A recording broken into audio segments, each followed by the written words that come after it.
Hello guys, আজকে আপনাদের মাঝে এমন একটা ভূতের গল্প বলবো।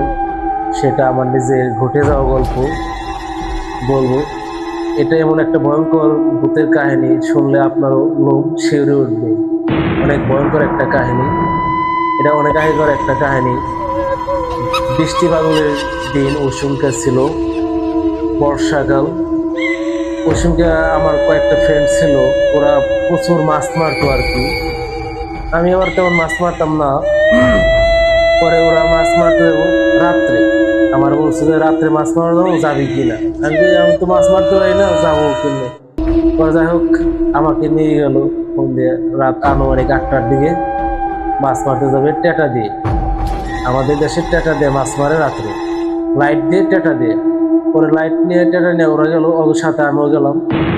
পরে একটা বিল, বড় বিল, আমাদের ওইদিকে একটা বড় বিল আছে। ওই বিলের ভিতরে অনেক বিভিন্ন ধরনের মাছ পাওয়া যায়, রাত্রে মারে, হাঁটু পানি। পরে ওইখানে মাছ মারতে মারতে প্রায় রাত 10টার দিকে এমন সময় বিশালভাবে একটা পানি কচমচ করে শব্দ উঠলো। পরে আমরা তাকিয়ে দিই, বিশাল বড় একটা মাছ।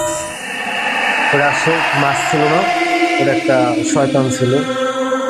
পরে আমরা ওইদিকে তাকিয়ে দিই, মাছের দুইটা চোখ আগুনের মতো জ্বলতেছে।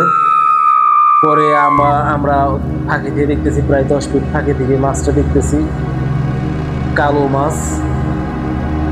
খালি চোখটা দেখা যাচ্ছে জল জল করতেছে। পরে আমরা ওইখানে স্তব্ধ হয়ে দাঁড়িয়ে রইলাম, 3-4 জন ছিলাম আমরা। এক একজনের সাথে, মানে 3জনের সাথেই টেটা ছিল। আমার সাথে টেটা ছিল না, আমার সাথে একটা লাইট ছিল, মোবাইলের লাইট ছিল। পরে ওই মাছটা, আমরা দিকে পিছিয়ে এলাম, মাছটা, ওই সম্পূর্ণ মাছটা একটা আগুনের রূপান্তর হইয়া গোল হইয়া ওখান থেকে ওইটা উপরে উঠলো। উপরে উঠতে দিয়ে মানে এমনি গোল গোল হয়ে উপরে উঠতেছে, উপরে উঠতেছে, উপরে উঠতে উঠতে উঠতে চলে গেল একটা, ওইদিকে চলে গেল। চলে যাওয়ার পরে আমরা তাকিয়ে রয়েছি ওইটার দিকে, আগুনের দিকে। আগুনের গোল, আগুনের মতো হয়েছে। পরে ওইটা চলে গেল, চলতে চলতে উপরে যা মিশে গেল। পরে আমরা ওইখানে আর এক মুহূর্ত ছিলাম না। পরে পানি, হাঁটু পানি ভেঙে, প্রায় আধা ঘন্টা পানি ভেঙে এধারে পারে, সড়ক পারে উঠলাম।